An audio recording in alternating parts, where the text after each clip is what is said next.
Today we're working on a 94 Ford Explorer, and this is a pretty good shape. It's got a little rust on the rocker panels, but all in all it's in pretty good shape. It runs good.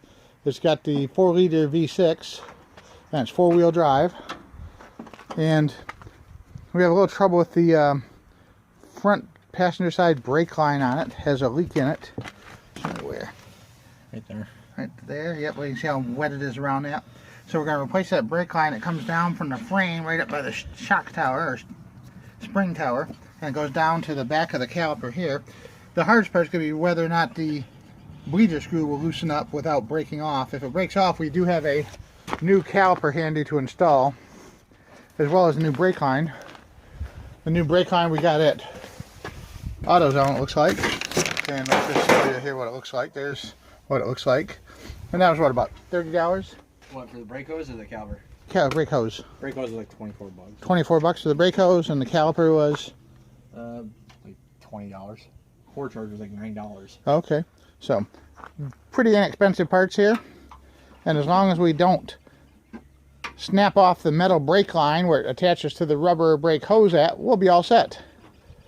Right now we're removing the U-shaped retainer spring that holds the brake hose to the frame where it attaches to the metal brake line.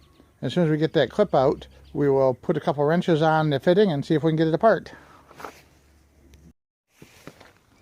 Right. Alright, we cut the line off where it goes through the suspension mount so that we can put an actual 6-point socket on the end of the brake hose to get it off without rounding the corners out.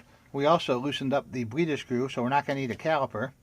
The bleeder screw, we soaked it in penetrating oil, like PB Blaster, for a couple days, and then we applied a lot of heat to it for several minutes until it got good and hot. Then we hit it with another quick shot of PB Blaster and slowly worked it back and forth until it smoothly opened. 6-point socket. Yes, using 6-point sockets for all this because we don't want to round anything out. For the brake line where it attaches on the back of the hose connection, we'll be using a pair of needle nose vice grips on it. And for the front, we've got this socket with the ratchet handle here. 11/16. And hopefully we can hold it still in the back without letting it spin while we take it loose from the front. Well, with some good planning and careful working, we were able to separate the broken brake hose from the steel brake line without ruining the line. So now we're cleaning everything up with a little powered wire brush here. We also cleaned up the bleeder screw and the back of the caliper where the banjo bolt screws in. Actually had one of the copper washers stuck to it.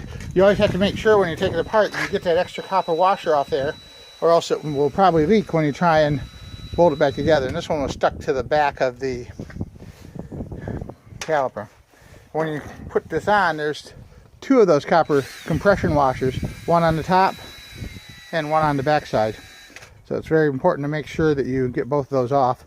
And it's also important to clean up the back side of the caliper where this mounts to very well so that you don't have any dirt or debris on it that can cause it to leak. And we use a rag to wipe it all up and dry it off, then a wire brush to go over it and clean it really good, and finally some brake cleaner spray to clear any residue off. But also, see how, not sure if you can see it. You can see it. The shiny part back there. Yep, I'm going to say it's all nice and crisp. Yep. It's not rounded. Granted, yeah, it's leaking. Don't move that around too much, though. I know. It's not leaking much, but it'll go right back in there. All right. We'll hook it up and we'll be done. That went really well. Putting it back together is simply the reverse of how you took it apart. And make sure you fill the master cylinder up and bleed the brakes, and you should be good to go. Another job done and some money saved.